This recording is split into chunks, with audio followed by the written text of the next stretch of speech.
Hello, everyone. I'm Ed Doyne. I'm the president of the Marine Corps Support Group of Washington. And with me today is Colonel Tom Abel, another retired Marine who is also a member of the support group. And Tom and I, 40 years ago, we figured, interviewed Brigadier General Bobby Gaylor, who was a graduate of the University of Washington. And so when we got the opportunity to do another interview, I thought that I'd ask Tom to help us do this. We're privileged today to have with us another member of our support group, a life member, Clayton Petrie. Clayton is a Montford Point Marine, and we'll explain that to those of you young folks that might not know what that means as we go along. But Clayton has joined us as we celebrate our 245th birthday, and we want to welcome you, Clayton, and ask you to tell everyone your name, when you were born, and let's get started. My name is Clayton Petrie, and I was born in Opelousas, Louisiana in 1924. Okay. June the 30th. June 30th of 1924. So that makes him 96 years old. Mm-hmm. And that's an enviable thing of someone of your generation. We're really proud of you. Thank you. Appreciate you sticking with us. All right. Mm-hmm. So Clayton, this is really your story, and we'd love to have you tell us anything you want to, but I think let's talk a little bit about how you enlisted in the Marine Corps. Yeah, we were having a joke about it a minute ago.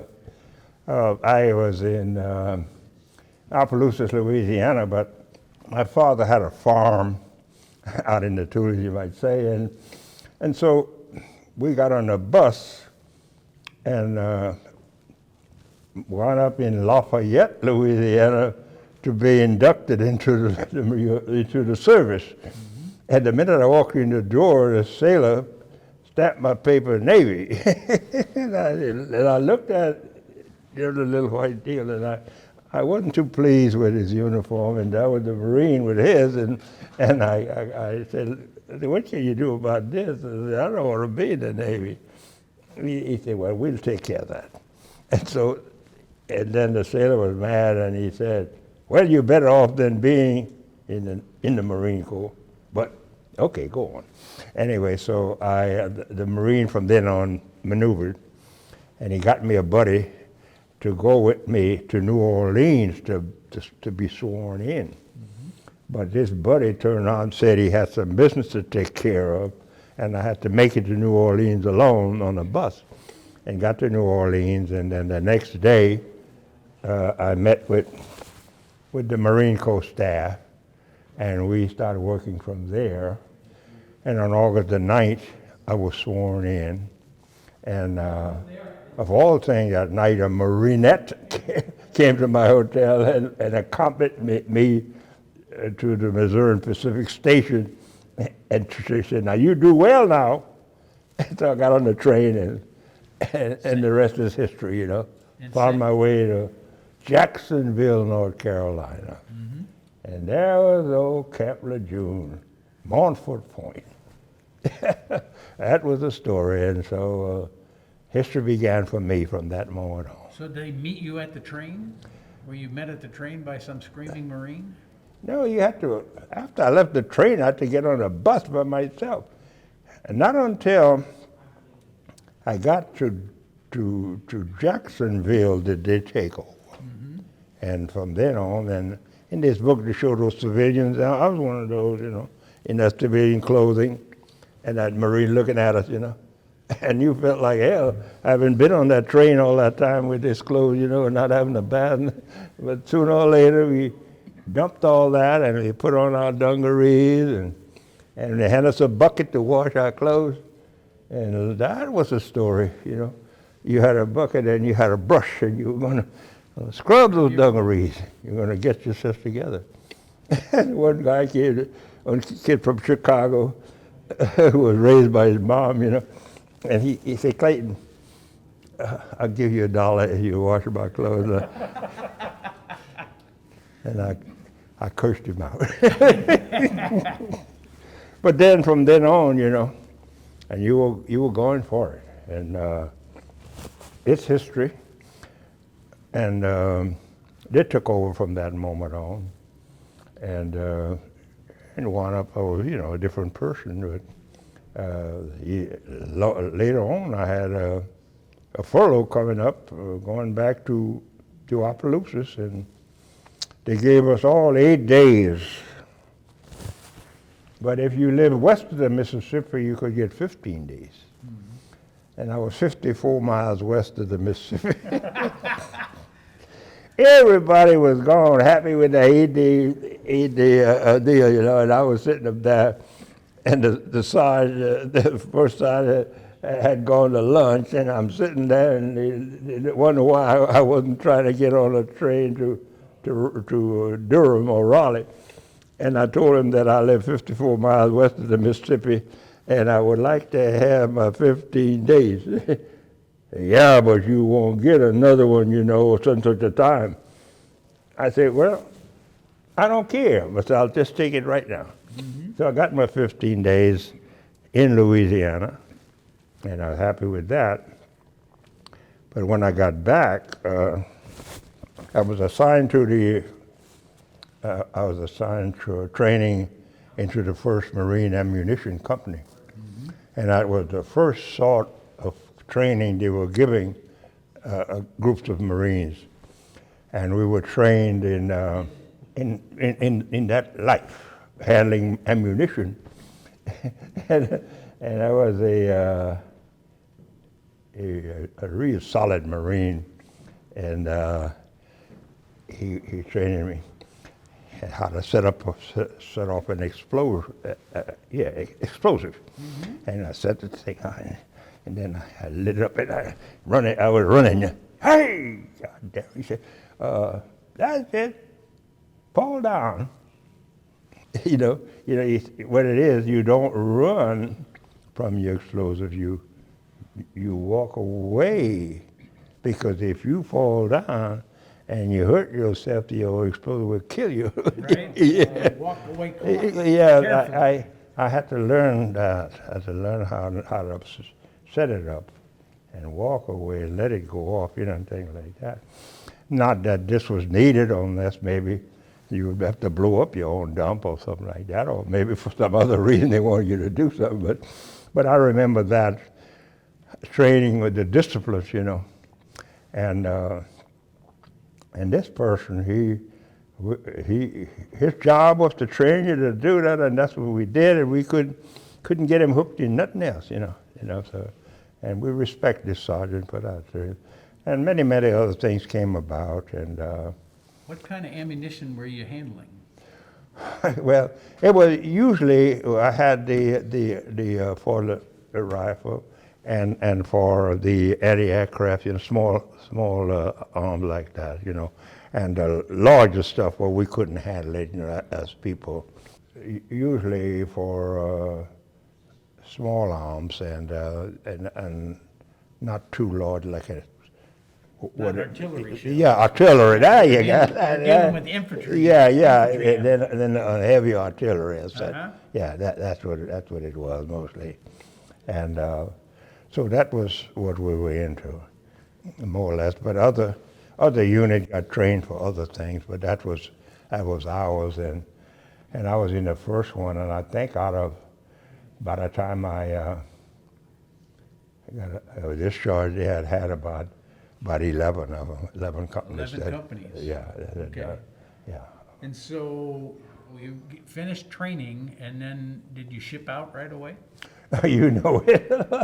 I finished training, and before you know it, I was heading down to Norfolk, Virginia. I think Norfolk at the port, and about December the 9th, 1943, I think I boarded the SS Cambria, a Coast Guard cutter, and going through the Panama Canal. So you went through the canal? I did. Yeah? Uh-huh. And then on the other side, that was the baby, because, those the zigzagging, you know, Right. so the enemy couldn't get you. And January 1, 1944, I landed at Pearl Harbor. And then when I was able to see what the enemy had done to Pearl Harbor, I was shocked, you know, to see all those ships laying on that side, you know. Then, boy, we took a beating there, you know. Yeah. And so we maneuvered and sent me to Kwajalein, but it had been secured. Already been secured. Yeah, but I was on Kwajalein. Our supplies went one place, and they were glad to steal it, you know. And we ate some oatmeal that was weevilled on Kwajalein, and somehow we got on back on the ship and went back to Pearl Harbor, and they went back, and the CBs had flattened this land, and they had those little Quonset huts for us. Right. And that was nice, you know. And then we could go and do our work, you know, to send stuff to the ships and store stuff. And we used to play softball against the CBs, you know. Right. That I think as we moved on, and then after so much of that, I went to Saipan, Okay. and it had been secured, and we did some work on Saipan. Processed the ammunition. Yeah, ammunition and so forth.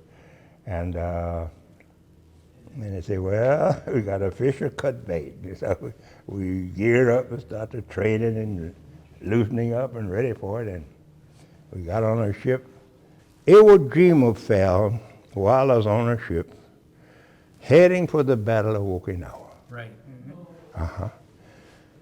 And so we got out there into the bay and got ourselves and we went down the side of the ship and headed the north end toward the city of Nago.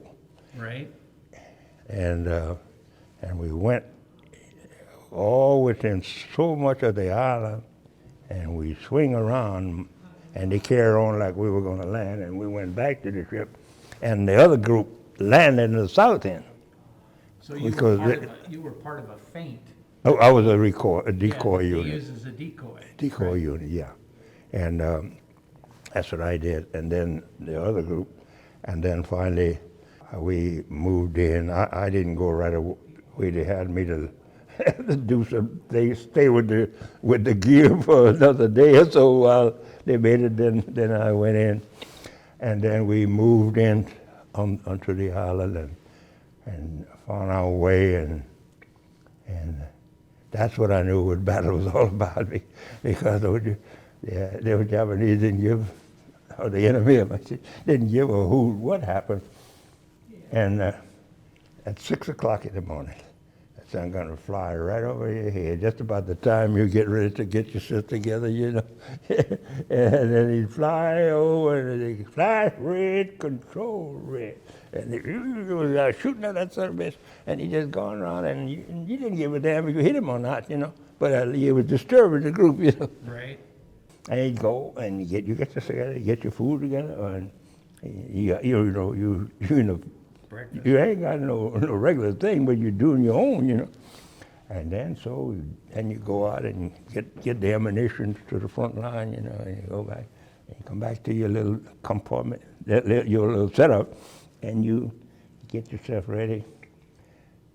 And yeah, the sergeant was doing a little stuff. And then at noon, Charlie would come back.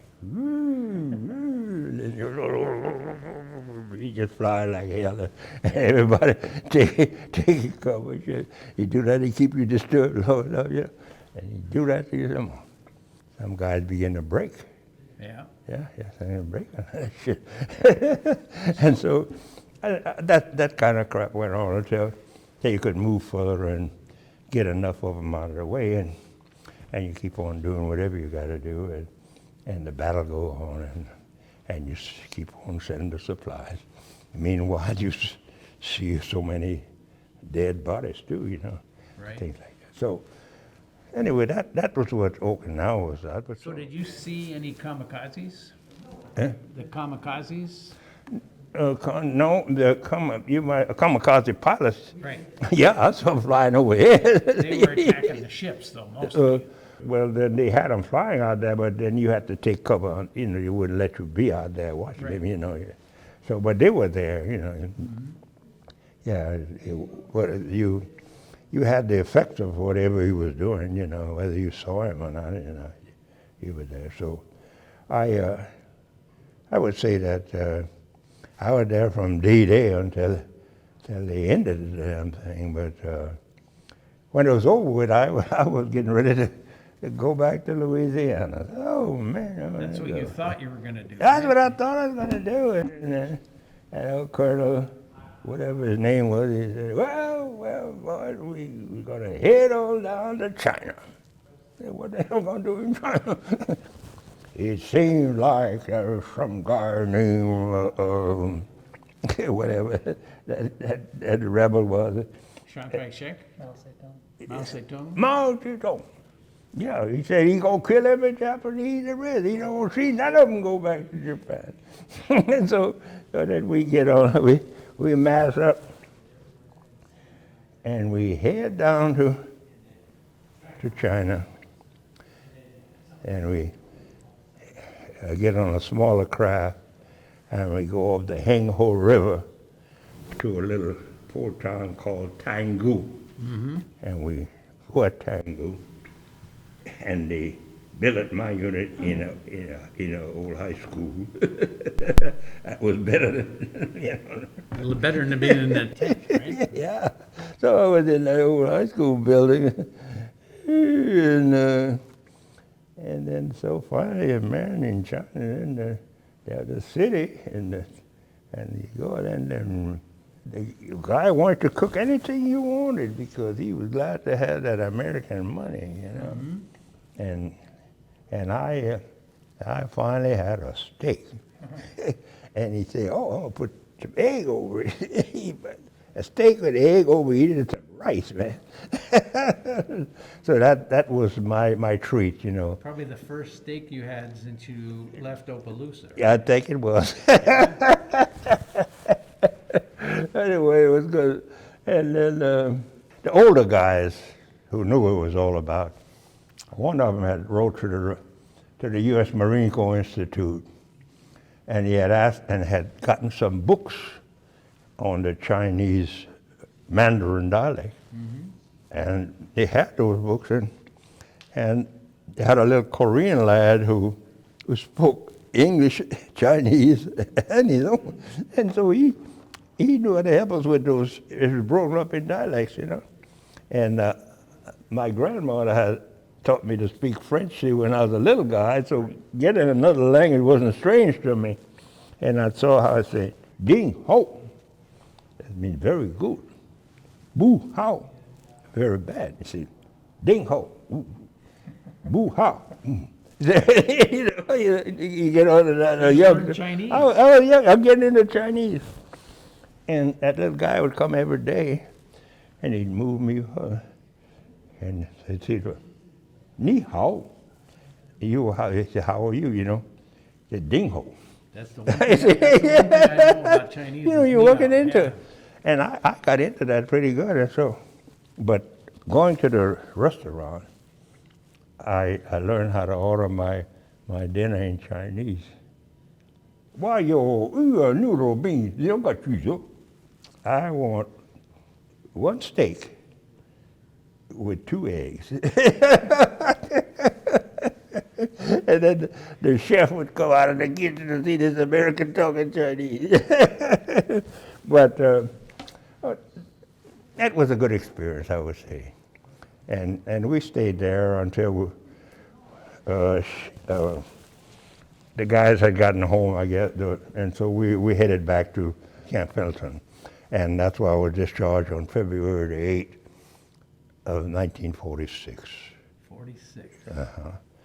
And there was nothing in Louisiana, really, so I went back and stayed 30 days. My oldest brother, he had served in Persia sending food to Russia, you know, and stuff like that. And he had gotten discharged. Yeah, he had finished his journey, and he was here in Seattle to go to the Pacific when the war ended. He didn't go back to Louisiana. He got married, and he was working at Pier 91. And so he told me, you come to Seattle, it's a nice place. And that's why I came over here, because my oldest brother was already here. And that was an inroad into finding my way into what was the good life, you know. Right. And so I would say that from there, it has been good, really and truly. So you met Gloria here, right? Yeah, I met Gloria here, and what had happened is that in Louisiana, I had only had a chance to get junior high. Right. And working in the shipyards, some high school graduates from Garfield High School in Seattle were talking about how they enjoyed their prom and everything else. And I asked them about it. They said, you didn't have one? I said, oh, no, I didn't know. But then they told me, go to Broadway Edison, which is now Seattle Junior College, Seattle Community College. And that was Bill Bernard, the head counselor, had himself been a captain in the Army. Bill Bernard, he wrestled with getting whatever credit he could put together in Louisiana for me to send to Seattle. And he had to hustle them to make them do it, you know, and they put it. And so he took that, and they got me through, and I got my high school diploma, and tried the university level. Oh, you can be anything you want to be. I said, oh, well, heck, I'm going to just have me a little drugstore, and I'm going to be a pharmacist, you know. And then getting into that, my math background wasn't nearly enough, you know, to handle that kind of stuff. And so I was giving it up, and I went on campus at CRU, and one of the brothers, just a man who wasn't a priest, but he heard he talked with me about this, and he said, I'm going to take you to Brother so-and-so, another man. He said, yeah, that's a veteran. Heck, the VA going to pay for him some vocational guidance test. Now, what the hell is vocational guidance test? And he got to the VA, and the VA would pay for him. And for 3 days, man, they put me through it. And then they say, all right, well, let's see what it's all about, Clayton. See, Clayton, when it say here, math and science, man, your score go this way. But if you say history, education, law, it goes this way. Oh, you know, and we look at it, you know, how would score. I said, well, that's enough for me. So I forgot about, you know, trying to be a pharmacist and all that other stuff on the scientific level, or an engineer.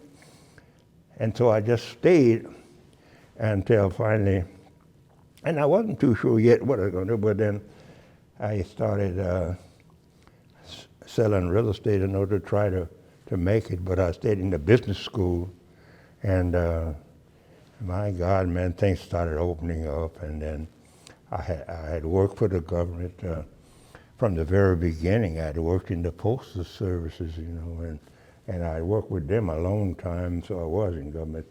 But I met Gloria in the process. She came up to Seattle to visit her sister who was having a baby, and she was a language professor at Langston University in Oklahoma. And she come from a good family. Her father had been a doctor in a small town in Oxford, North Carolina, and all that. But Gloria had more or less had given up on getting married. She was just teaching her French. She had gotten her master's, and she was well on her way to getting a PhD. You know, in the summertime she'd go, and her father paid for her to study at the Sorbonne, and she was working it out.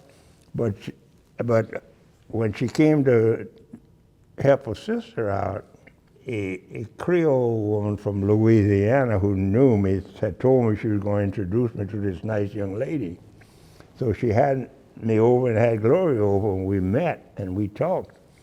And we sat in the car, and we were going to drive next block to her sister's house. And I said, well, what do you do? I'm a teacher. Yeah. What do you teach? I teach languages, French, Spanish. French. You do? I said, mais parlez-vous français? Oh, oui, je parle français. Oh, man, we hit it up. We started talking, you know. And I asked her, I said, can I take you out? So I took her to La Maison Blanc down it was on 3rd and Marion or something like that. Yeah, French restaurant. The French restaurant. Uh-huh. And man, and then they put on the dogs, and that was great for me. And then I started taking her out, and then we kept it up going, and she went back to teacher's class, and then flew down to Oxford, North Carolina, and met her parents, and we started talking and everything, and she started thinking differently, you know. And in a year, we got married, and one of the young men, the youngest Marine, I think, he was born Christopher, yeah. he was born in 1964, huh? Mm-hmm. And see, we got married in 1958, and 59 we had Clayton Jr. In 60 we had Michael, and we skipped about 63 or something like that. We had Paul. Mm-hmm. Well, not all that easy, you know, after you get a family and all that, because sooner or later the little 2-bedroom house was too small. Yep. But I was swinging with it then, because I knew how to sell real estate and all that, and I had some connection. There was this lot where my house in Seattle is, and I saw that thing and bought it, and so I built a house which we lived in together for 60 years. 60. Yeah, we get that house for me because we had a little house I had as a bachelor on Yakima Avenue in Seattle. She told me, if you don't get me out of that house, I'm going to go back to North Carolina. I said, no, you ain't going back no. And that's where I got the house on 32nd South. Mm-hmm. And they stayed there. Two of them went to Franklin High School. Paul, they had that busing thing, and he went to Roosevelt Right. in the North End, and he played football for him, got a scholarship to the University of Idaho. Really? Played football for the University of Idaho. There, because we didn't ask him to do that, but he wanted to do that, because then when he found out he couldn't stand the politics that went with football and and that kind of stuff, and he was fast, he was big, but he wasn't fast enough. Tomorrow there'll be another guy run faster than him and all that, and he recognized that, and I would have to give it to Western Washington, Bellingham, at UW. Pass your second, you become a junior, even if it's teen. If you decided you left your college and you're going to go to UW, you're going to start as a right above the sophomore level. Yeah. Right. All that would go out the window, but down he was able as a junior to go to Western Washington, and they took all those credits with him, and then things were moving for everybody, and the black kids are glad to see him there. Before you knew it, he's head of the Black Student Union, But they're getting some rights and getting things going. And he moved right along, and he was in communication, and he got his degree, and he was at Channel 4, and he did all that. So that's fine. He moved that way. With Channel 4, he wasn't that hot an issue, And so worked with Dr. Millie Russell at the University of Washington, and he found that he was due for bettering education, and he went to NYU and got his master's. And then from there, later on, he got his doctorate from the University of Maryland, and now he is the chancellor for Wash State campus in Everett. Right. So he and his mom both education. Clayton Jr. went business, He was at Seattle U, but he got his degree from the University of Puget Sound.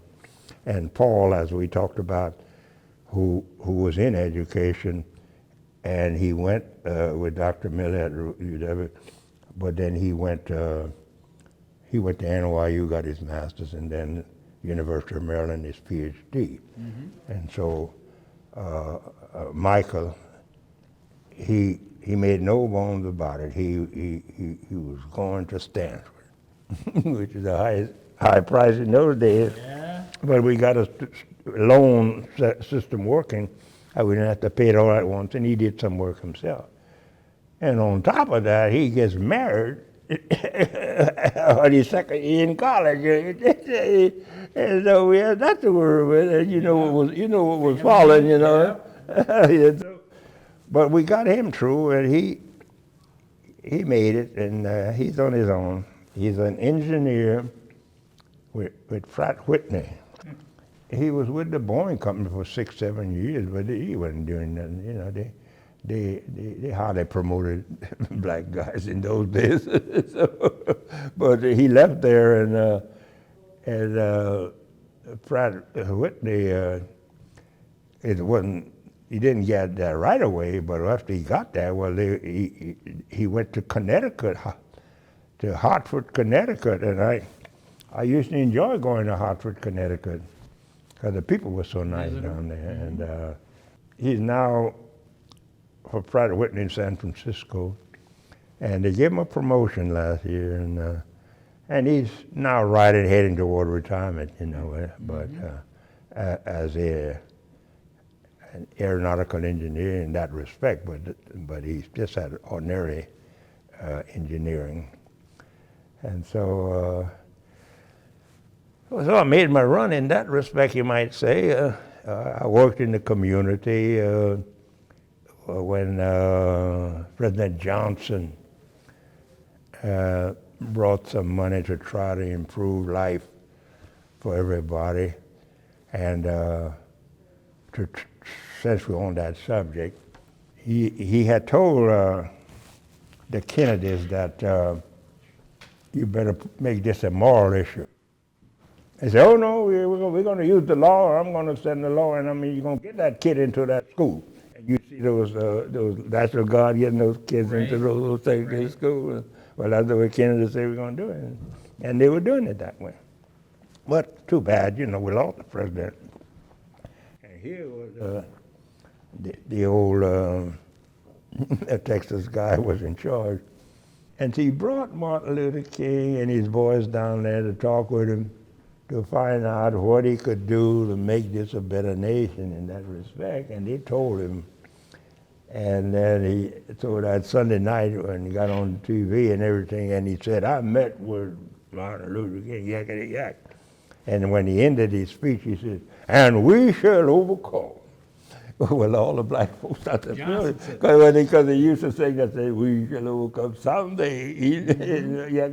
So they knew they had something going there, you know. And then so it started moving that way. And I left government because there was to set up a housing unit. And my God, we used to buy up all these broken down old houses in the area. And those contractors were glad to have the work where they could put some drywall, new toilets and tissues and sinks and so forth, and new floors. And we jazzed up this community, and they had homes and trained people into home ownership. People would, in those days, when the switch was overloaded, you know, it'd break out, they'd call the manager, and then he'd come and he'd hit the deal, and you got it in, and then you got some lights. Well, I had to train people that it's your responsibility to do this. And not overloaded. Yeah. So we had all that going, and it went on that way, and that too passed. And then I went back to government, and that's when we had to take exams and things, and I took exams. And the VA, this guy had been a commander in the Navy, and he wanted me. And I went to work for him down at VA in the housing unit, and I loved that. And we they had had a time at the Boeing company when they thought they were going to get that contract called the SST. Right. And they had brought people from everywhere to work with that, and then it went belly up.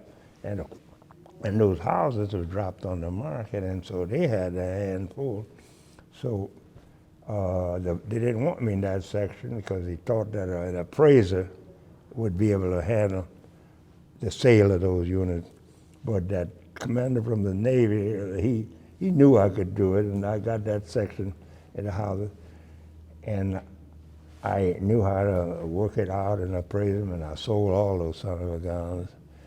And then I got my promotion, and I moved on, and then I was just stayed with the VA really till I had enough time to retire. Mm-hmm. Yeah, because I had my military time, the post office time, and I had worked for the Army and all that kind of stuff. And before you know it, I had 31 years of federal service. Yeah, and I'm having a battle right now with the Social Security because in that time, those years that I came out of the federal service and in the community, I was paying full Social Security, Right. and it's helping out. And at that time, as a GI, you can do it any way you want, you know. So I throw it in with Social Security. I had the minimum Social Security, which you would have to have 42 quarters anyway, you know. And I had that minimum. And that helped with your medical when you got some kids. You doggone right it does. And so that helped a whole lot. In Social Security, we all know that it is understood that a married couple, when one passed, and they both draw on Social Security, or even not, that in that family will come the highest level of Social Security. Yep. Gloria had me bested. She had my minimum, but she had the maximum, and she passed on. And I answered all of those questions and everything else, and this joker has been sitting on that, and he won't send my check. And I was mad, and I said, "Oh, yeah, we're gonna take care of it." And they bullshitting my son, you know. Right now, I say, you can say whatever you want with that joke. I said, I'm going to Patty Murray. And, oh, no, you know, bother Patty Murray, you know. And I could laugh about that, too. Because when Patty Murray was in those tennis shoes, Gloria was a teacher also.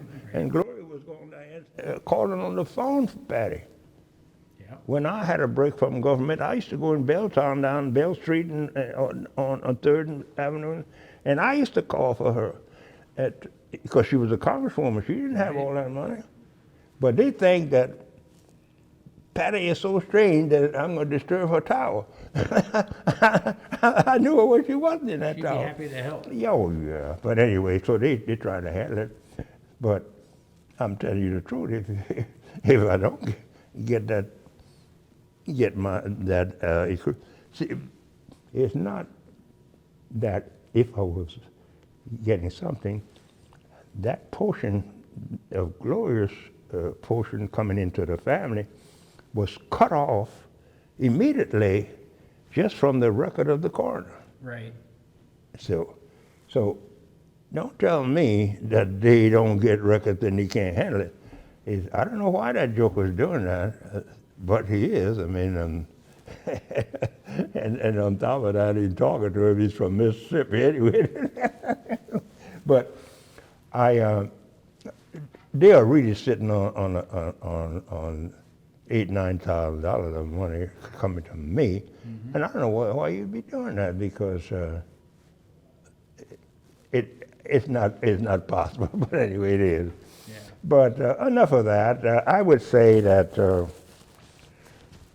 my service in the Marine Corps, in learning to survive, learning to be a fighter, is why I'm 96 going on 97, is why I'm here, is because the elements are against you and you protect yourself from them.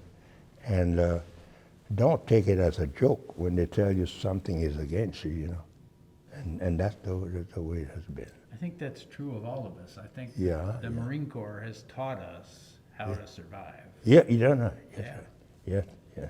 Yeah, that's about the most I would say. That's what it meant to Having be I crusty thought old of survival. Marines. That's right. Yeah. I have nothing else more to say about it because they sure can't give you any more money than anybody else. Maybe some harder work. A lot of harder work. So what would you say to Marines that are watching this right now, especially young Marines, African American or any Marines? What would you say to them that you'd like them to know? I would say that you realize that you are a Marine and you have something to uphold, you know. Always to be proud of yourself and just be that person and just stand out, you know, as that person. And that's all I can say because in all the people I've met and who passed on, and they wonder what it is, and I just say it must be this extra training that I got or a way of thinking, you know, and I have no secret about it. So just be yourself.